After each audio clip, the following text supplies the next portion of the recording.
ফলদ, বনজ কিংবা ঔষধি। ঢাকায় পুরাতন বাণিজ্য মেলা মাঠে গেলেই দেখা মিলবে এমন সব প্রজাতির গাছ। এছাড়া আলাদাভাবে নজর কাড়বে আঠাবিহীন কাঁঠাল। গোলাপি রঙের কাঁঠালও উঠেছে এবারের বৃক্ষ মেলায়। কাঁঠালের আঠা লাগলে নাকি ছাড়ে না। এই আঠার কারণে বিরক্ত হয়ে অনেকেই জাতীয় ফলটির স্বাদ নিতে এড়িয়ে যান, কিন্তু তারও সমাধান মিলবে এবারের জাতীয় বৃক্ষ মেলায় নারায়ণগঞ্জের পপি নার্সারিতে যেতেই চোখে পড়ল আঠাবিহীন কাঁঠাল।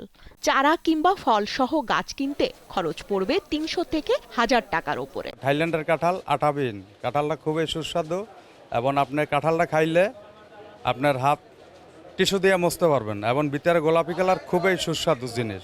পাশেই সাভারের রোমান নার্সারিতে দেখা মিলল বিদেশি জাতের গোলাপি কাঁঠালের।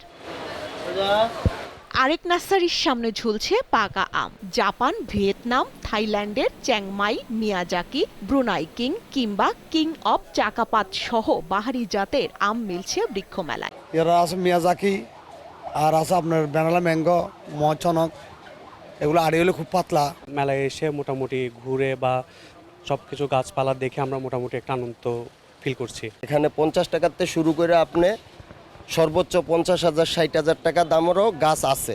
লটকন, জাম, করমচার মতো দেশীয় ফলের সাথে দেখতে হলুদ ও সুমিষ্ট থাই এবিউ ফল নজর কাটছে দর্শনার্থীদের। থাইল্যান্ডের একটা ফল, আমরা 4 বছর যাবত আমরা আনছি, 2 বছর আমাদের কাছে ফল ধরতেছে।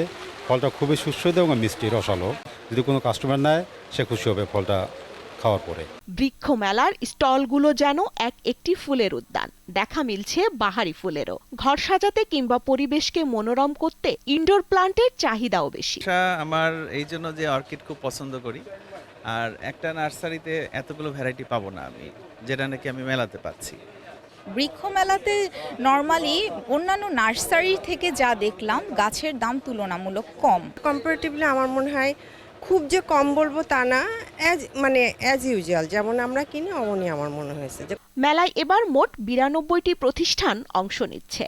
চলবে 24 জুলাই পর্যন্ত। স্বস্তিকা সিংহ, দীপ্ত সংবাদ, ঢাকা।